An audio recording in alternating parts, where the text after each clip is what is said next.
ثم يحرفونه من بعد ما عقلوه وهم يعلمون وإذا لقوا الذين آمنوا قالوا آمنا وإذا خلا بعضهم إلى بعض قالوا أتحدثونهم بما فتح الله عليكم ليحاجوكم به عند ربكم أفلا تعقلون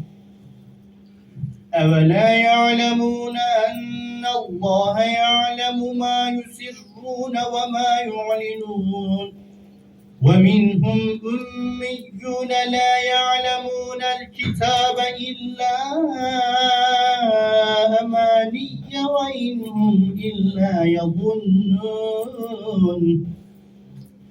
فويل للذين يكتبون الكتاب بأيديهم ثم يقولون هذا من عند الله ليشتروا به ثمنا قليلا فويل لهم مما كتبت أيديهم وويل لهم مما يكسبون وقالوا لن تمسنا النار إلا أياما معدودة قل أتخذتم عند الله عهدا فلن يخلف الله عهده أم تقولون على الله ما لا تعلمون بلى من كسب سيئة وأحاطت به خطيئته فأولئك أصحاب النار هم فيها خالدون والذين آمنوا وعملوا الصالحات أولئك أصحاب الجنة هم فيها خالدون وإذ أخذنا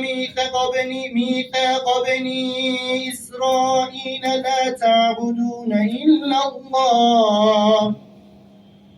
لا تعبدون إلا الله وبالوالدين إحسانا وذي القربى واليتامى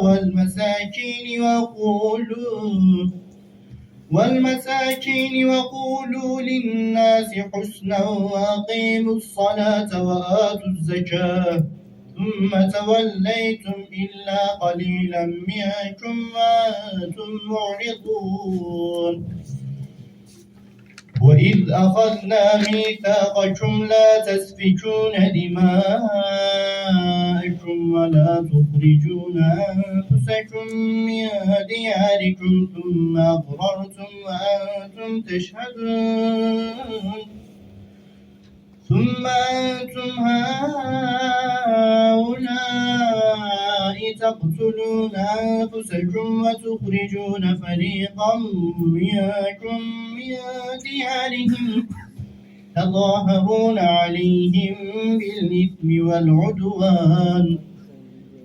وإن يأتوكم أسارى تفادوهم وهو محرم عليكم إخراجهم أفتؤمنون ببعض الكتاب وتكفرون ببعض فما جزاء من يفعل ذلك منكم إلا خزي في الحياة الدنيا ويوم القيامة يردون إلى أشد العذاب فما الله بغافل عما تعملون أولئك الذين اشتروا الحياة الدنيا بالآخرة فلا يخفف عنهم العذاب ولا هم ينصرون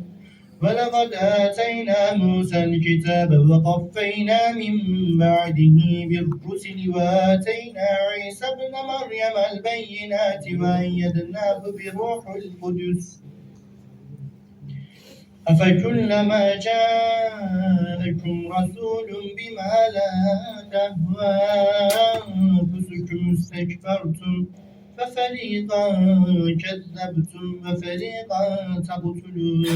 فقالوا قلوبنا غلف بل لعنهم الله بكفرهم فقليلا ما يؤمنون